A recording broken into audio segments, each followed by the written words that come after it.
Subscribe now and press the bell icon. Never miss an update. Hello guys, welcome to Hitech Info YouTube channel. So guys, आज हम assemble करने वाले हैं एक budget gaming PC with Ryzen 5 processor. तो PC assemble करने से पहले मैं आपको बता दूं, मैंने इन सभी कंपोनेंट्स को ऑनलाइन परचेज किया है। अगर आप भी इन सभी कंपोनेंट्स को ऑनलाइन परचेज करना चाहते हैं, मैं वीडियो डिस्क्रिप्शन और साथ ही साथ कमेंट सेक्शन में इन सभी कंपोनेंट्स का परचेजिंग लिंक शेयर कर दूंगा। उस लिंक की मदद से आप इन सभी कंपोनेंट्स को 1 क्लिक में आप परचेज कर पाएंगे। तो जैसे कि गाइस, इन सभी कंपोनेंट्स का अनबॉक्सिंग वीडियो मैं आपके लिए पहले से ही यूट्यूब पर अपलोड कर चुका हूं। आप हमारे यूट्यूब की प्लेलिस्ट में जाके इन सभी कंपोनेंट्स का अनबॉक्सिंग आप देख सकते हैं। और मैं आपको दोबारा से बता देता हूँ गाइस, इन सभी कंपोनेंट्स को मैंने ऑनलाइन परचेज किया है। अगर आप भी इन सभी कंपोनेंट्स को परचेज करना चाहते हैं, मैं आपको वीडियो डिस्क्रिप्शन और साथ ही साथ कमेंट सेक्शन में इन सभी कंपोनेंट का परचेजिंग लिंक शेयर कर दूंगा। तो चलिए दोस्तों, बजट गेमिंग पीसी की असेंबलिंग करते हैं शुरू। तो सबसे पहले गाइज, मैं आपको इन सभी कंपोनेंट्स के नाम बता देता हूँ। ये है MSI का मदरबोर्ड और इसका मॉडल नंबर है A320M और ये है 1 TB की वेस्टर्न डिजिटल ब्लू की हार्ड डिस्क और ये है 8 GB की DDR4 रैम और ये है हमारा प्रोसेसर Ryzen 5 प्रोसेसर और ये है थर्मल ग्रीस और ये है वेस्टर्न डिजिटल ग्रीन की SSD और ये है हमारा SMPS और ये है हमारा कैबिनेट और ये है हमारा वाईफाई अडाप्टर। तो इन सभी कंपोनेंट्स की मदद से हम असेंबल करेंगे एक बजट गेमिंग पीसी। तो चलिए गाइस, असेंबलिंग करते हैं शुरू। तो सबसे पहले हम ले लेते हैं इस मदरबोर्ड को। इन सभी कंपोनेंट्स का अनबॉक्सिंग वीडियो मैं आप सभी के लिए पहले से ही ला चुका हूँ। आप मेरी यूट्यूब की प्लेलिस्ट में जाके इन सभी कंपोनेंट्स का अनबॉक्सिंग देख सकते हैं।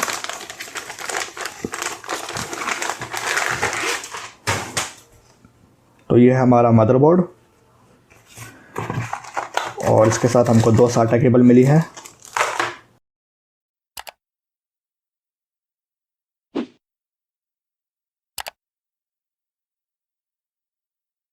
अब हम निकाल लेते हैं इस प्रोसेसर को।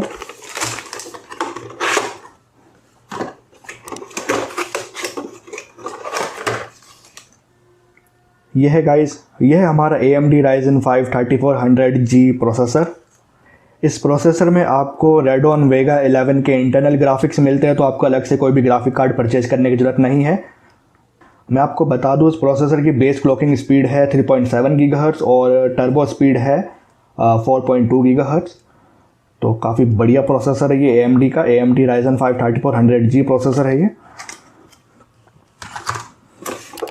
और इसके साथ ही हमको ये CPU कूलिंग फ़ैन भी मिल जाता है।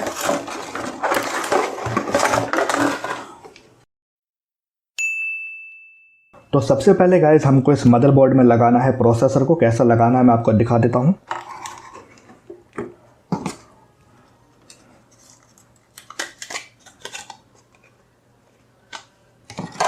प्रोसेसर को आपको काफ़ी सेंसिटिवली पकड़ना है। आप देख पा रहे होंगे यहाँ पे पतली पतली सी पिन है, काफ़ी बारीक बारीक पिन है। तो अब गाइस, मैं आपको दिखा देता हूँ ये प्रोसेसर इस मदरबोर्ड में कैसा लगेगा। तो इस मदरबोर्ड में गाइस, यहाँ पर आप एक मार्क देख पा रहे होंगे। यहाँ पर आप एक मार्क देख पा रहे होंगे, एक डॉट का मार्क है, एक सर्कल है, आप देख पा रहे होंगे। तो इसी प्रकार से एक मार्क हमारे इस प्रोसेसर में भी दिया गया है। प्रोसेसर में यहाँ पर ट्रायंगल का मार्क है, आप यहाँ पे देख सकते हैं। इस प्रोसेसर में एज में यहाँ पर एक ट्रायंगल का मार्क है। तो आपको क्या करना है, इन मार्क को मैच करके इस प्रोसेसर को इस मदरबोर्ड में कर लेना है इंसर्ट। तो सबसे पहले हमको इस पिन को ओपन करना होगा। पिन हो गई ओपन। अब हम इसमें इंसर्ट कर लेते हैं इस प्रोसेसर को। काफ़ी आराम से रखना है। प्रोसेसर हमने रख दिया है इस मदरबोर्ड में। आप देख सकते हैं अभी ये हिल रहा है, लेकिन आप जब इस पिन को लगा देंगे, अब आप देखेंगे ये नहीं हिल रहा है अच्छे से, ये बैठ गया है इस मदरबोर्ड में। तो एज यू कैन सी, हमने इस मदरबोर्ड में लगा लिया है इस प्रोसेसर को। अब हम इसके ऊपर लगाएंगे थर्मल ग्रीस। वैसे तो गाइस, इस फ़ैन में पहले से ही थर्मल ग्रीस यहाँ पर लगा हुआ है, आप देख सकते हैं। इस फ़ैन में नीचे यहाँ पे थर्मल ग्रीस पहले से ही लगा है, इस पोर्शन में, लेकिन आप चाहे तो अलग से भी थर्मल ग्रीस इसमें लगा सकते हैं। तो इसमें मैं अलग से लगा लेता हूँ थर्मल ग्रीस। बिल्कुल थोड़ा सा थर्मल ग्रीस आपको लेना है, बिल्कुल थोड़ा सा।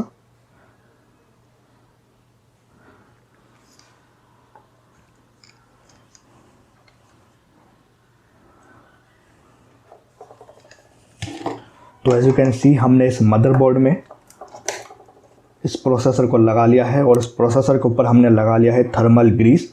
इस थर्मल ग्रीस को प्रोसेसर के ऊपर लगाना बहुत ज़रूरी होता है। With the help of this thermal grease आपके प्रोसेसर का टेम्परेचर जो है हाई नहीं होता है, मेंटेन रहता है थर्मल ग्रीस की वजह से। अब यहाँ पर आपको लगाना होगा फ़ैन लगाने से पहले मैं इसको ओपन कर लेता हूँ। आप देख सकते हैं ये बंद है, तो इन स्क्रू को मेरे को ओपन करना होगा ताकि मैं यहाँ पे इन होल्स में फ़ैन को इंसर्ट कर सकूँ। तो चलिए अब हम इन स्क्रू को कर लेते हैं ओपन ताकि हम इसमें फ़ैन को लगा सके, CPU कूलिंग फ़ैन को।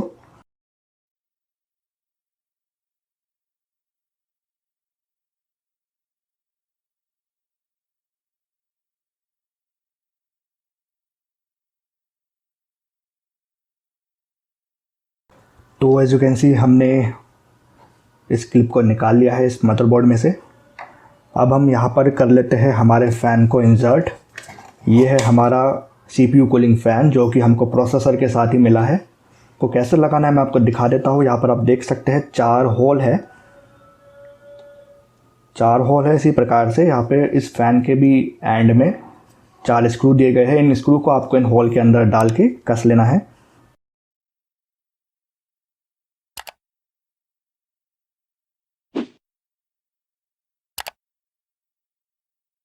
तो आप यहाँ पे देख सकते हैं हमने CPU कूलिंग फ़ैन को बिठा दिया है हमारे इस मदरबोर्ड के ऊपर। अब हम इन स्क्रू को कस लेते हैं।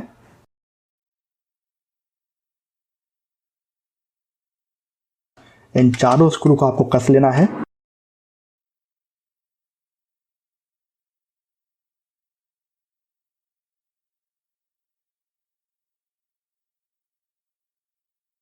तो एज यू कैन सी यहाँ पर हमने इस मदरबोर्ड में CPU फ़ैन को कस लिया है। तो गाइस अब हमको लगाना है CPU कूलिंग फ़ैन की केबल को इस मदरबोर्ड में। यहाँ पर आप मदरबोर्ड में यहाँ पर आप देख सकते हैं यहाँ पे पॉइंट है CPU फ़ैन 1। इसी पॉइंट में आपको इस केबल को लगाना है। इस केबल में भी देखेंगे यहाँ पर होल है, इस होल को मैच करके आपको इस प्रकार से इस केबल को लगा लेना है इस CPU फ़ैन 1 के पोर्ट में। तो आप देख सकते हैं हमने CPU कूलिंग फ़ैन को लगा लिया है हमारे मदरबोर्ड के साथ। यहाँ पर हमने केबल लगा ली है। तो as you can see guys यहाँ पर हमने इस मदरबोर्ड में लगा लिया है प्रोसेसर के ऊपर हमने लगा लिया है थर्मल ग्रीस ताकि टेम्परेचर मेंटेन रहे, और उसके ऊपर हमने लगा लिया है CPU कूलिंग फ़ैन को, और हमने इसकी केबल भी अटैच कर ली है मदरबोर्ड के साथ। तो गाइस इस वीडियो को आगे प्रोसीड करने से पहले मैं आप सभी को कुछ बताना चाहता हूँ। तो जैसे कि ये एक budget gaming PC assemble video है, तो इसमें जो मैंने मदरबोर्ड यूज़ किया है ये बहुत सस्ता मदरबोर्ड है। अगर आपका बजट थोड़ा ज़्यादा है, आप मदरबोर्ड में थोड़ा खर्चा कर सकते हैं, तो मैं आप सभी को यही सजेशन दूंगा कि आप B350 मदरबोर्ड को परचेज़ करें। उस मदरबोर्ड में आपको ओवरक्लॉकिंग का ऑप्शन मिल जाता है। लेकिन अगर हम प्राइसिंग की बात करें इस मदरबोर्ड की और B350 मदरबोर्ड की, तो प्राइसिंग लगभग डबल हो जाएगा। ये अगर 5000 का है तो वो B350 मदरबोर्ड आपको तकरीबन 10,000 रुपये का मिलेगा। तो अगर आपका बजट थोड़ा ज़्यादा है तो आप B350 मदरबोर्ड को परचेज़ कर सकते हैं।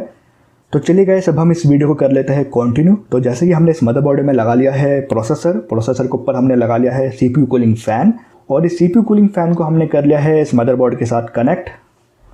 अब हम इसमें लगा लेते हैं रैम। यह है एक 8 GB की DDR4 रैम, ये 2400 मेगाहर्ट्ज़ की है। इन सभी कंपोनेंट्स का परचेजिंग लिंक मैं वीडियो डिस्क्रिप्शन और साथ ही साथ कमेंट सेक्शन में शेयर कर दूंगा। उस लिंक की मदद से आप इन सभी कंपोनेंट्स को 1 क्लिक में आप परचेज कर पाएंगे। आपको किसी वेबसाइट में जाके सर्च करने की ज़रूरत नहीं है। इन सभी कंपोनेंट का परचेजिंग लिंक आपको मैं वीडियो डिस्क्रिप्शन और साथ ही साथ कमेंट सेक्शन में शेयर कर दूंगा। उस लिंक की मदद से आप इन सभी कंपोनेंट को 1 क्लिक में परचेज कर पाएंगे। तो गाइस अब हम इस मदरबोर्ड में लगा लेते हैं इस DDR4 रैम को। कैसे लगाना है मैं आपको दिखा देता हूँ। यहाँ पर आप देख सकते हैं यहाँ पर एक कट है। इसी प्रकार से हमारे इस मदरबोर्ड में भी एक कट है। यहाँ पर आप देख सकते हैं इस मदरबोर्ड के रैम स्लॉट में यहाँ पर एक कट है, आप देख पा रहे होंगे। तो अब आपको इन कट को मैच करके इस रैम को कर लेना है इंसर्ट। तो इस मदरबोर्ड में रैम के लिए 2 स्लॉट आपको मिल जाते हैं। तो अब हम इसमें कर लेते हैं रैम इंसर्ट।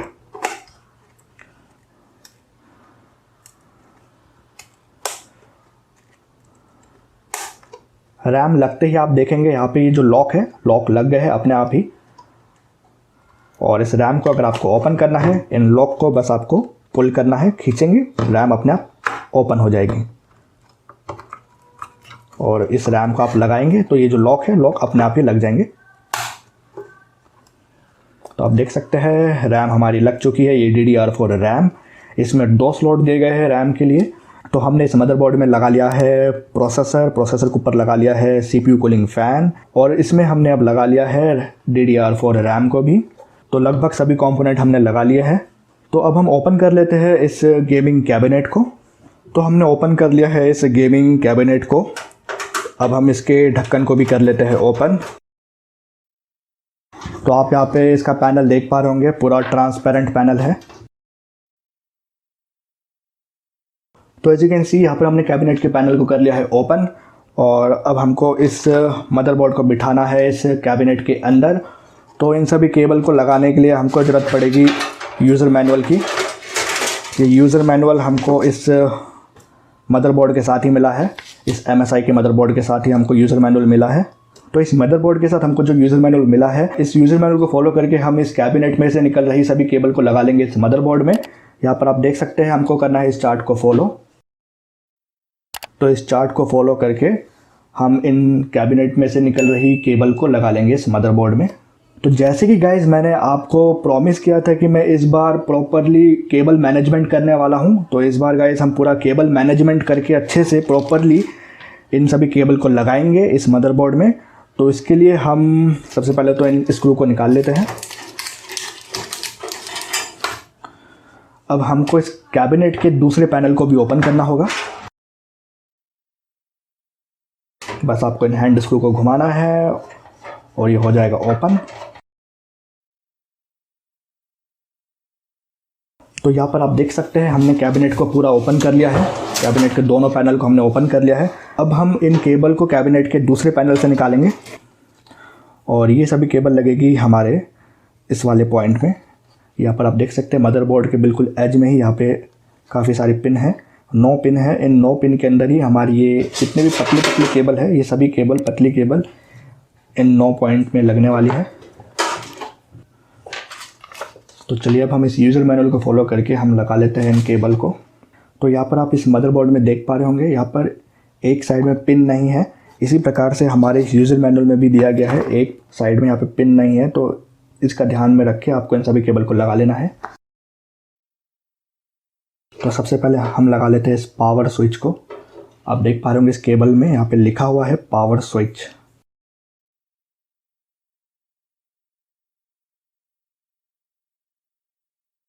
अब हम लगा लेते हैं इस HDD LED प्लस माइनस की केबल को।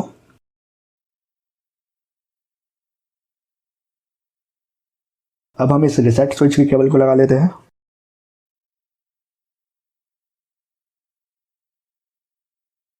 अब ये पावर LED प्लस माइनस की केबल को हम लगा लेते हैं।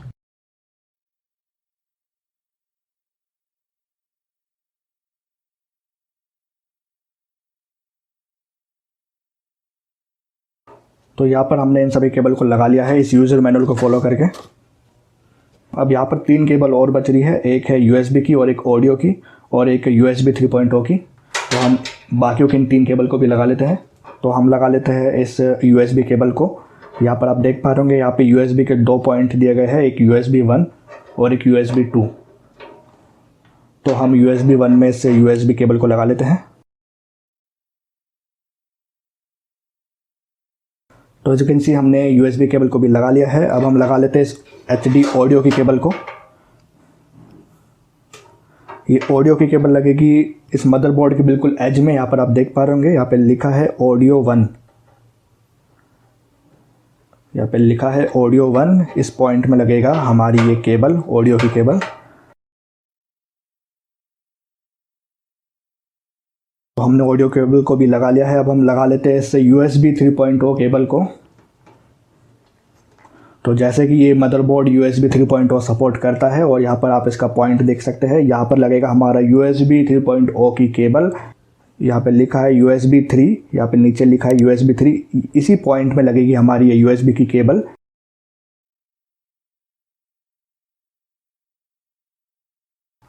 तो एज यू कैन सी हमने USB 3.0 की केबल लगा लिया है और हमने कैबिनेट में से निकल रही सभी केबल को इस मदरबोर्ड के साथ कर लिया है कनेक्ट। अब हम इस मदरबोर्ड को बिठा लेते हैं इस कैबिनेट के अंदर।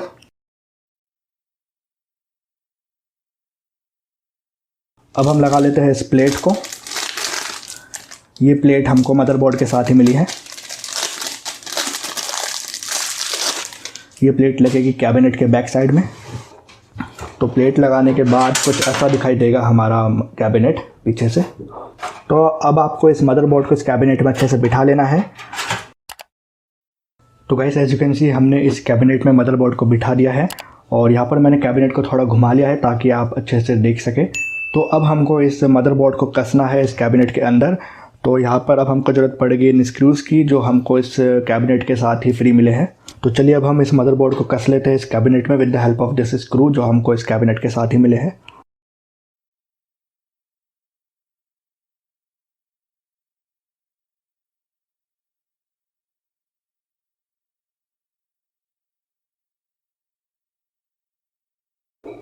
तो एज यू कैन सी यहाँ पर हमने चारों स्क्रू को कस लिया है इस मदरबोर्ड में। अब इसमें हम लगाएंगे हमारी ये हार्ड डिस्क ड्राइव और ये SSD। तो इस बजट गेमिंग PC में मैं SSD और HDD दोनों का यूज़ करने वाला हूँ। तो सबसे पहले हम लगा लेते हैं इस SSD को। तो गाइस SSD लगाने से पहले मैं इसमें लगा लेता हूँ SMPS। तो ये है हमारा 500 वॉट का SMPS जिसके अनबॉक्सिंग वीडियो मैं आपके लिए पहले से ही यूट्यूब पर अपलोड कर चुका हूँ। तो SMPS को लगाने के बाद आपको स्क्रू से कस लेना है SMPS को।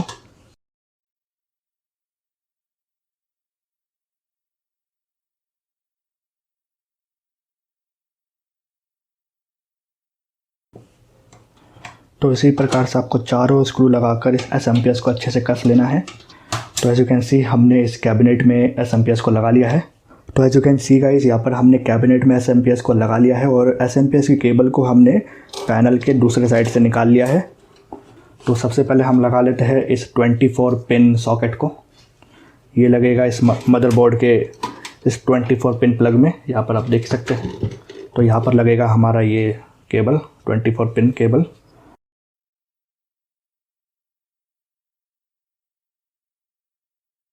तो यहाँ पर हमने ये 24 पिन केबल लगा ली है। अब इसमें हम लगा लेते हैं हमारी हार्ड डिस्क ड्राइव। उससे पहले हम लगा लेते हैं इसमें ये SSD।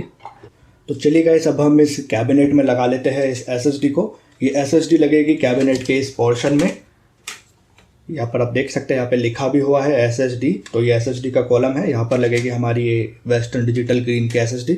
इस SSD को कैबिनेट में लगाने से पहले हम इसमें दे देते हैं पावर देने के लिए हमको इसको कनेक्ट करना होगा SMPS में से जो केबल निकल रही है उस केबल से।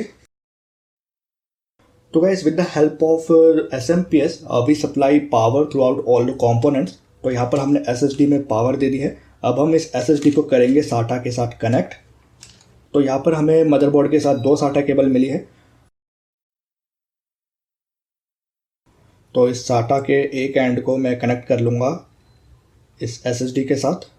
इन कट्स को मैच करके आपको इस SATA केबल को लगा लेना है SSD में।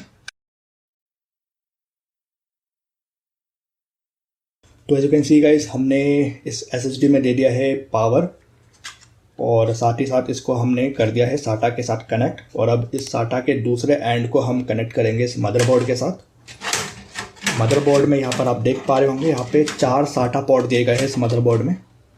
इस मदरबोर्ड में SATA के 4 पोर्ट दिए गए हैं। एक ये है, एक इधर है, एक 2 और 2 इधर दिए गए हैं। ये 3 और ये 4। तो इनमें से किसी भी SATA पोर्ट में आप इस केबल को लगा सकते हैं। तो हमने SATA केबल के दूसरे एंड को भी कनेक्ट कर लिया है मदरबोर्ड के साथ। और अब हम कस लेते हैं इस SSD को। तो guys as you can see हमने इस कैबिनेट में SSD को भी अच्छे से कस लिया है। और अब हम इसमें लगा लेते हैं हमारी हार्ड डिस्क ड्राइव। ये वेस्टर्न डिजिटल की हार्ड डिस्क ड्राइव है 1 टेराबाइट की। तो ये लगेगा तो इसको लगाने के लिए हमको कैबिनेट को घुमाना पड़ेगा और पीछे से हमको यहाँ पर डालनी होगी हमको इस HDD को। तो यहाँ पर लगेगी हमारी हार्ड डिस्क ड्राइव। अब गाइस यहाँ पर आपको इस HDD को भी सेम वैसे ही लगाना है जैसे आपने SSD को लगाया। सबसे पहले आपको इसको कनेक्ट करना है SMPS के साथ, इसमें पावर देना है और साथ ही साथ with the help of SATA cable इस HDD को हमको कनेक्ट कर लेना है मदरबोर्ड के साथ। जैसे हमने SSD लगाया सेम वैसे ही हमको इस HDD को भी लगाना है। और इस जैसे कि मैंने आपको बताया इस मदरबोर्ड के साथ हमको 2 SATA केबल फ्री दी गई है। तो सबसे पहले मैं इसमें SATA से कनेक्शन दे देता हूँ और इस दूसरे एंड को आपको कनेक्ट करना होगा मदरबोर्ड के साथ। तो अब इस हार्ड डिस्क ड्राइव को भी हम कनेक्ट कर लेते हैं SMPS के साथ।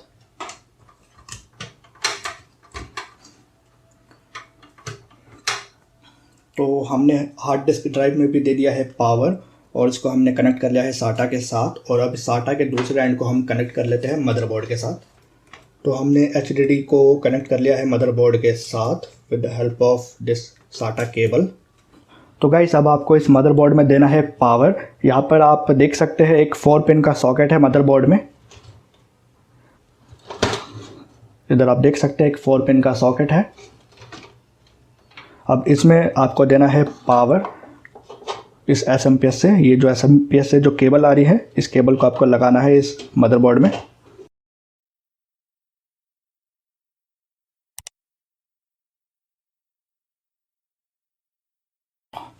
तो हमने इस मदरबोर्ड में दे दिया है पावर। तो यहाँ पर गाइज आप देख सकते हैं हमारा गेमिंग PC बिल्कुल रेडी है। मैं आपको बता देता हूँ अभी तक हमने क्या क्या किया। सबसे पहले हमने मदरबोर्ड में प्रोसेसर लगा लिया, प्रोसेसर के ऊपर हमने थर्मल ग्रीज लगाया और उसके ऊपर हमने लगा लिया इस CPU कूलिंग फ़ैन को। और उसके बाद हमने लगाया रैम, ये DDR4 रैम है, स्लॉट में हमने रैम को लगा लिया। और फिर रैम लगाने के बाद इस कैबिनेट में हमने लगा लिया SMPS, उसके बाद हमने लगा लिया इस SSD को, देन हमने लगा लिया हार्ड डिस्क ड्राइव को और उसके बाद हमने सारा कनेक्शन कर दिया है इस मदरबोर्ड में। अब गाइस इस कैबिनेट के USB पोर्ट में हम लगा लेते हैं इस वाईफाई अडेप्टर को। तो अगर आप अपने PC में Windows 10 ऑपरेटिंग सिस्टम को इंस्टॉल करेंगे तो आपको इस ड्राइवर को इंस्टॉल करने की ज़रूरत नहीं है। आप विदाउट इंस्टॉलिंग एनी ड्राइवर आप Windows 10 में इस वाईफाई अडेप्टर का आप यूज़ कर पाएंगे। तो इस वाईफाई अडेप्टर को हम लगा लेते हैं USB पोर्ट में। तो हमने USB पोर्ट में वाईफाई अडेप्टर को लगा लिया है। अब हम इसमें प्रॉपरली केबल मैनेजमेंट कर लेते हैं।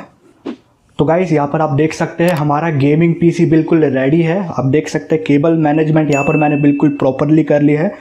तो हमारा गेमिंग PC बिल्कुल रेडी है गाइस। आप देख सकते हैं कितना आसान है एक गेमिंग PC खुद से घर पर बिल्ड करना। और गाइस मैं आपको दोबारा से बता देता हूँ कि आज की इस वीडियो में मैंने जितने भी कंपोनेंट्स का इस्तेमाल किया है उन सभी कंपोनेंट्स के परचेजिंग लिंक मैं आपको वीडियो डिस्क्रिप्शन और साथ ही साथ कमेंट सेक्शन में शेयर कर दूंगा। उस लिंक की मदद से आप इन सभी कंपोनेंट्स को परचेज कर सकते हैं 1 क्लिक में। और गाइस बहुत जल्द मैं एक और वीडियो बनाऊंगा इस गेमिंग PC की परफॉर्मेंस के ऊपर और आपके लिए मैं PUBG और GTA 5 और भी काफ़ी सारे गेम्स का गेम प्ले लेकर आऊँगा जिससे आपको पता चल जाएगा कि ये PC गेमिंग के लिए कैसा रहेगा। तो गाइज़ यहाँ पर आप देख सकते हैं हमारा बजट गेमिंग PC बिल्कुल रेडी है। तो अब हम इसको ऑन कर लेते हैं। इस CPU को ऑन करने के लिए आपको सबसे पहले इसको कनेक्ट करना होगा इस केबल के साथ। ये केबल हमको SMPS के साथ ही मिली है। तो चलिए इसको हम CPU के साथ कर लेते हैं कनेक्ट। SMPS में हम इस केबल को लगा लेंगे और साथ ही साथ इसको हम दे देते हैं पावर। तो हमने CPU में दे दिया है पावर। तो अब हम इसको कर लेते हैं ऑन। तो मैं ऑन स्विच को प्रेस करता हूँ और यहाँ पर आप देख सकते हैं हमारा CPU यहाँ पर बिल्कुल प्रॉपरली वर्क कर रहा है। आप देख सकते हैं हमारा CPU बिल्कुल प्रॉपरली वर्क कर रहा है। अभी गाइज मेरे पास मॉनिटर नहीं है तो जिस वजह से मैं इसको मॉनिटर के साथ कनेक्ट करके आपको दिखा नहीं पा रहा हूँ। लेकिन गाइज हमारी नेक्स्ट वीडियो में मैं आपको इस गेमिंग CPU को कनेक्ट करके दिखाऊँगा मॉनिटर के साथ। साथ ही साथ मैं आपको इस गेमिंग PC का परफॉर्मेंस भी दिखाऊँगा, कैसा परफॉर्मेंस है इस गेमिंग PC का। तो गाइज़ आज की इस वीडियो में आपने सीखा किस प्रकार से खुद से एक बजट गेमिंग PC आप असेंबल कर सकते हैं। और मैं आपको दोबारा से बता देता हूँ गाइज़ इस वीडियो में मैंने जितने भी कंपोनेंट्स का यूज़ किया है उन सभी कंपोनेंट्स के परचेजिंग लिंक मैं आपको वीडियो डिस्क्रिप्शन और साथ ही साथ कमेंट सेक्शन में शेयर कर दूँगा। उस लिंक की मदद से आप इन सभी कंपोनेंट्स को आप 1 क्लिक में आप परचेज़ कर सकते हैं। आपको किसी वेबसाइट में जाके सर्च करने की ज़रूरत नहीं है, आप 1 क्लिक में इन कंपोनेंट्स को परचेज कर पाएंगे। वीडियो डिस्क्रिप्शन और कमेंट सेक्शन में देगा लिंक की मदद से। तो गाइस, अगर आज की वीडियो आपके लिए हेल्पफुल रही हो और अगर आपने आज की इस वीडियो से कुछ भी सीखा तो प्लीज़ आप आज की इस वीडियो को ज़्यादा से ज़्यादा लोगों तक शेयर ज़रूर कीजिएगा। तो गाइस, आज की इस वीडियो में हमने असेंबल किया है एक budget gaming PC with AMD processor. मैं आपको बता दूं गाइस, इस पीसी में आपको ग्राफिक कार्ड अलग से लगाने की ज़रूरत नहीं है क्योंकि इस प्रोसेसर में ही आपको इनबिल्ट ग्राफिक्स मिल जाता है। इस प्रोसेसर में आपको Radeon Vega 11 के इंटरनल ग्राफिक्स मिल जाते हैं, तो आपको अलग से ग्राफिक कार्ड परचेज़ करने की ज़रूरत नहीं है।